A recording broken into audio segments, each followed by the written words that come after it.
called Tykocin or Tykocin by the Jews. It was Chaim Weizmann, the first president of the State of Israel, the president of the World Zionist Organization longer than anybody else, who wrote in his autobiography.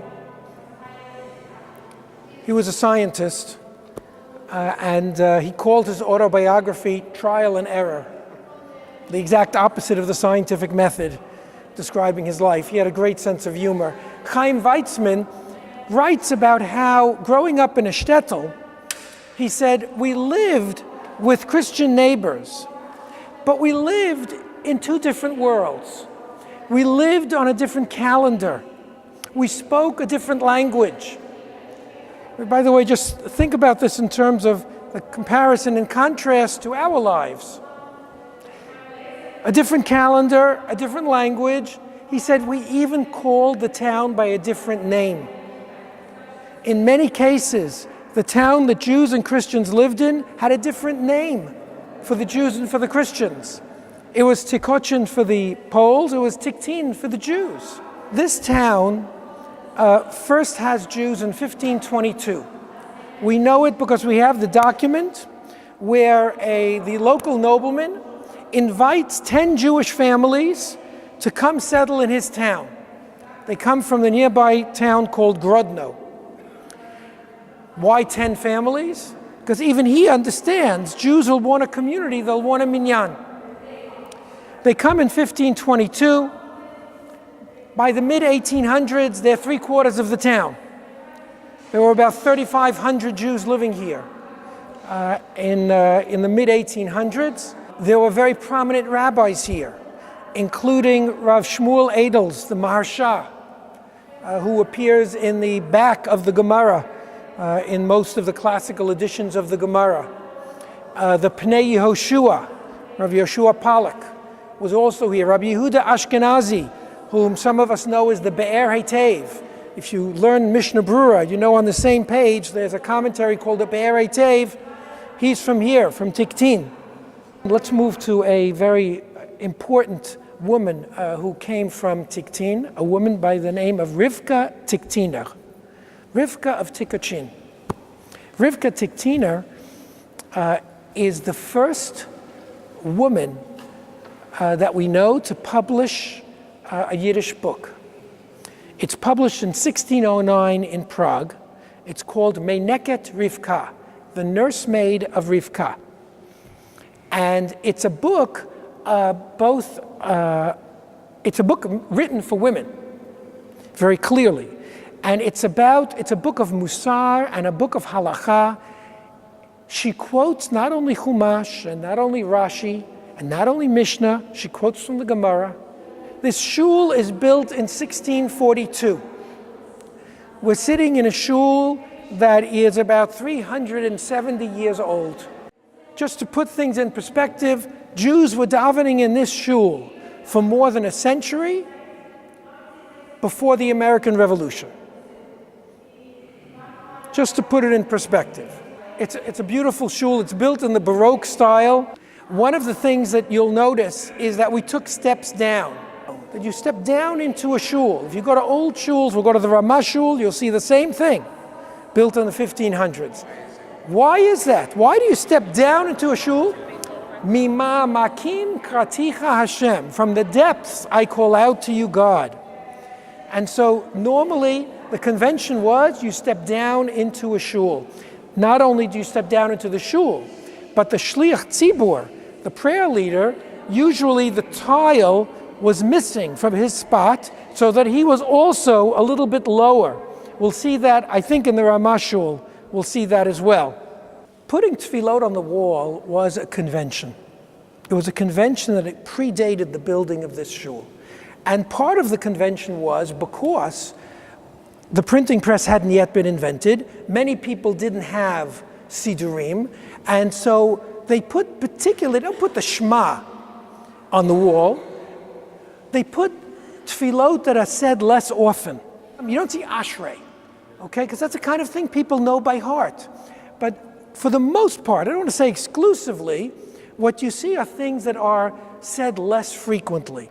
I wanted to explore a little bit about this village, a small town where my family, the Makovsky family, lived. At least I've been able to trace 5 generations. And I assume they daven in this shul. I think he was a Ger Chassid at one point, so I don't know if there was a Ger shul separate from this. I'm not sure. But I think for me to be in this shul is very meaningful, not just to the family, because I got a nice story about that, but in 1990, I was a journalist for the Jerusalem Post, and I traveled with Chaim Herzog, who was the president of Israel.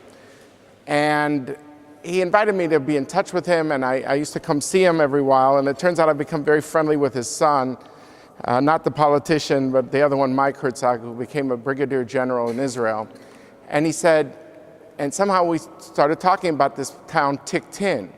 And he said, Tykocin, my father was right around here. He was at the Lomza Yeshiva, and it was a big yeshiva, and next door, and that's, Rabbi Shimon Shkup, who was a big Talmud Chacham, I think in the late 1800s, he studied there. And I knew that my great-grandfather studied at the Lomza Yeshiva, and that's why this community also had roots, because there was this big world-class yeshiva, like one town over. So he said, one day you're going to make it to the Tykocin synagogue. Because I was just, president, I made my first trip to Poland, and I insisted, because my father, who becomes the second chief rabbi of Israel, the first one, Rav Kook, is in pre-state Israel. Rav Herzog is after Rav Kook. He said, there's a shul in Tykocin. You got to go. So here I am,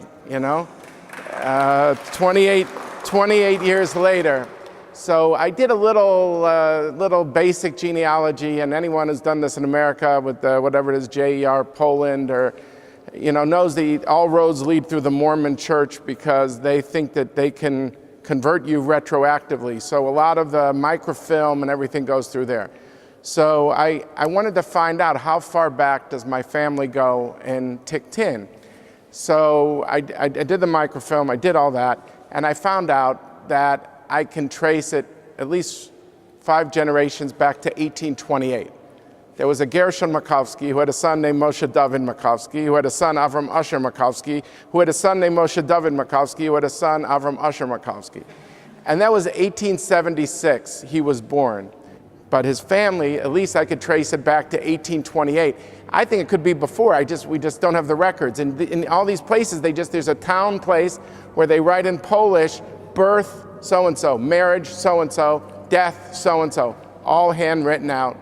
And so for me, it's very meaningful. I have no idea, we're going to go to the forest of people who were killed from this town, the Jews. I have no idea if there were any cousins of mine. I would like to find out. But given my great-grandfather, I used to hear stories. He died before I was born.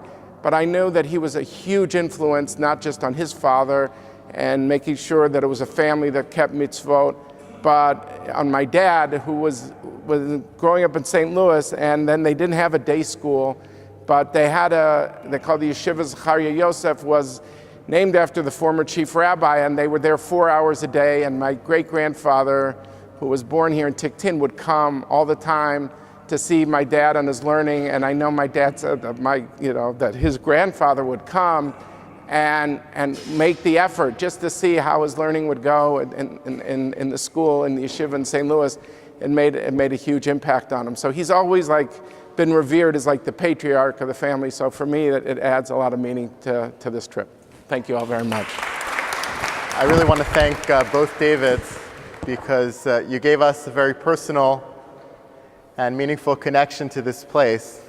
But I have to say that despite that personal connection and the story and imagining your family here, as I walked through this shul and we walked along the street to get here, I thought I would feel that sense of shtetl life. And we're in Tykocin, but we could be in any shtetl. But as I'm sitting here, despite your story, all I feel is tremendous emptiness.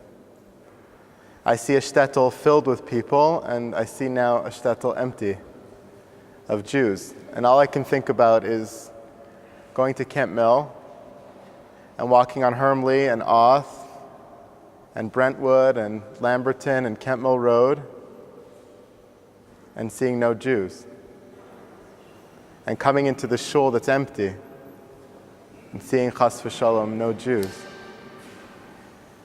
That's the feeling I have. I wanted to share a story about a man from an empty shtetl, maybe one like this. The story is one that I heard from Rabbi Josh Fass, who was the founder of Nefesh B'Nefesh. He was once visiting an elderly man in his dying days, and they spent some time together, had a very meaningful visit, and they said vidui together, and the man said to Rabbi Fass, "Thank you so much, Rabbi." He says, "Thank you for the visit." He says, "Now I can go dance with the malachim. I can go dance with the angels." And the rabbi said, "So nice that you said that. I understand. You're ready to go to Gan Eden." That's what he thought he meant. And the man says to him, No, I'm going to dance with the malachim." Rabbi Fass says, "Beautiful, beautiful." And the man says, "No, you don't understand. I'm going to dance with the malachim." And he said, 50, 60 years ago, I was from a shtetl. One day the Nazis came into the shtetl. They rounded up all the Jews into the street. No one knows what's going on, and there's a frantic feeling in the street. And in one family, says this old man, there was a boy, an 8-year-old boy named Moishe. And Moishe didn't know what was going on. All he knew is that maybe they were going on a trip somewhere. Maybe they were being taken somewhere. And he's out in the street and he's wondering what's going on. He said, maybe we're going on a trip, but one thing doesn't make sense. It's Chol HaMoed Sukkos. Why would we be traveling? We don't travel on Sukkos. And he says to his father, where are we going? What are we doing? He says to his father, he's pulling on his coat in the middle of the street as all the Jews are emptying out, and he says, "Mir kenish tanzen in Simchas Torah? What am I going to do? Not going to dance on Simchas Torah? How could we not be here for Simchas Torah? This is our shul, this is our town." And his father says, "Shh, shh, shh." Then, of course, father's worst nightmare comes true. The Nazi guard comes over and he sees the kid and he listens to the kid and pulls the kid out. He says, "Tanzen? Dancing? I'll show you what it means to dance." He rips the kid out of the line, throws him in the middle of the street. Then he grabs another kid and a third kid and a fourth boy, all these young boys, throws them into the middle of the street. And he yells at them, he says, "Tanz!" And everybody's looking on. They're afraid of what's about to happen. The boys don't know what to do. And so they hold hands with each other, says this old man. And they do the only thing they know how to do. They start to dance. The Nazi guards are laughing and joking. One pulls out his revolver, bang, shoots one of the boys, falls down to the street. Everybody's wailing and screaming on the side, frozen. 3 other boys are standing there, watching their friend collapse onto the street. The Nazi guard starts laughing again. He says, "Tanz!" The boys don't know what to do. They're standing there frozen. "Tanz!" he says.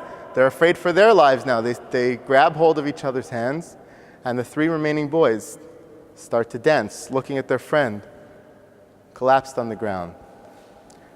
Nazi takes out his revolver. Bam! Shoots the next boy. Next boy falls to the ground. He screams again, "Tanz! Tanz!" Keep dancing. 2 boys now dancing. You can tell the next line of the story. Until only 1 boy was left. Moishe, the 8-year-old boy. And they say to him, "Tanz!" Now he doesn't know what to do. He has no one left to dance with. No one left to hold hands with. So he thinks to himself on the spot. Imagine an 8-year-old boy faced with this predicament. And he puts his palms like this towards Shemayim, and he starts dancing like this on his own, dancing on his own, one person, with his hands to Shemayim. The guard says to him, "You foolish kid, what are you doing?" And he says, "I'm dancing with the malachim." And the old man starts to close his eyes, and Rabbi Fass says, No, What's the end of the story? What happened to this boy Moishe? And he says they grabbed this boy, laughing in his face, and threw him back into the crowd and said, "Foolish kid." This Moishe survived the war. Miraculously made it out, the camps, came to America. And this old man's telling the story, Moishe. He says every Simchas Torah, no matter where Moishe found himself, somehow in the middle of the dancing of Simchas Torah, without any announcement, without any warning, he would break through the crowds of people dancing, and he would walk into the middle of the circle, and he would hold his palms up to Shemayim, and he would start dancing on his own. This dying man turns to Rabbi Fass and he says, I'm Moishe. I'm Moishe. This now you understand. Now I'm ready to go dance with the Malachim. For real, I'm going to dance with the Malachim. Think of this story of a man from an empty shtetl. A shtetl rid of all of its Jews, ready to dance with the Malachim. And I stand here today in this shul, imagining this man, perhaps in a town exactly like this, in a shul like this, and I don't see an empty room here. I see a packed room here of thousands upon thousands of neshamos from this town who lived here, who died here, who left here, who perhaps never came back here, packed into this room, ready and waiting to take our hands, and it's our responsibility to dance with the Malachim, to hold their hands and to dance with them and to bring them into this life. That's why we're here. We're not here to walk and to see. Yes, we're here to learn. Yes, we're here to grow, but we are here for them, for those neshamos who never made it out, who were never able to dance with the Malachim, who never had the foresight to stand in the middle of the street with their palms to Shamayim and say, I'm dancing with the Malachim, and never had the mazel of a Nazi guard who allowed them to live. We dance at weddings, we dance at simchas, we danced yesterday in the Warsaw Shul, free, uninhibited, unafraid. That is a miracle. It's a miracle of Jewish history, she'ein kamohu, that we have the freedom to dance, not with the Malachim, but with each other. But here, today in this town, I want you to think about Moishe and his town and his shtetl, and I want us to join hands and dance. And imagine that we're dancing not just with ourselves here today, but with thousands of generations of Jews who lived here, who breathed here, who gave air to the town and to life and to us, who inherit their stories and their memory, and up to us to dance with them and keep them alive.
The SS begins to follow the Wehrmacht, the German army, into Eastern Poland and the Soviet Union. They round up the Jews of Tykocin in the Rinnik. The Jews have no idea what's going on. Some people suspect what's going on, and they run away. But the majority of the Jews, on pain of penalties, of severe penalties, show up at the Rinnik. As we said, the men are marched here, the women are brought by trucks. Polish workmen a week before had built 3 pits. So the Jews are brought here They're brought to these pits. They're murdered here and here by what are called the Einsatzgruppen. The Einsatzgruppen are mobile killing squads of the SS. In a book written by a Catholic priest by the name of Dubois, called Holocaust by Bullets, he did research about the Einsatzgruppen, who murdered anywhere between 1 million and 1.5 million Jews as a follow-up to Operation Barbarossa, the invasion of the Soviet Union, mostly in the summer and fall of 1941. Some Jews escape, some Jews are in hiding. The next day, the Nazis begin a search of all of the villages. They find, I think, about 200 Jews, and they murder them in the third pit over there. The story of the Einsatzgruppen, this is the only place we're going to visit, which is the site of the Einsatzgruppen's murders of the Jews, which account for up to 1/4 of all of the victims of the Shoah. It's an important part of the story to tell. But I want to tell another story too. And that's the story of Jedwabne, which I mentioned earlier. Jedwabne is not too far from here. And that town also had a majority of Jews in the town, another shtetl, also northeastern Poland. And there, with very little activity by the Germans, the local Polish neighbors murdered their Jews. Jews were brutally murdered. The largest number of them in a barn where they were locked in, and the barn was set on fire. But many others were killed in very brutal ways as well. Polish researchers have actually found that Jedwabne wasn't isolated. There were a few dozen shtetl where the Polish neighbors murdered their neighbors, the Jews. And most of them were in northeastern Poland.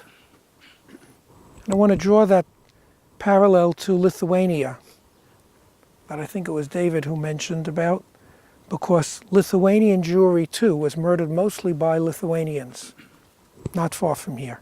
Having said that, I want to come back now to Tykocin, where it was the Germans who murdered the Jews, and the vast majority of Polish Jews are murdered by the Germans. We shouldn't forget about Jedwabne and Radziwiłł and other towns like that. That's a part of the story.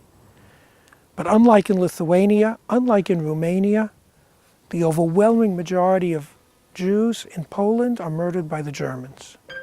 So here it is, a Jewish community established in 1522. And in one day, in August 1941, after more than 400 years of existence, the community is destroyed. The community is never reconstituted. The survivors from Tykocin, some who were hidden by Polish villagers not far from here, some who had escaped to the Soviet Union. The survivors of Tykocin, when they come back, are met with hostility, as they were in most places in Poland during that era of pogroms right after the war. Again, today is the anniversary of the murderous pogrom in Kielce, where about 40 Jews were murdered. And the community is never reconstituted.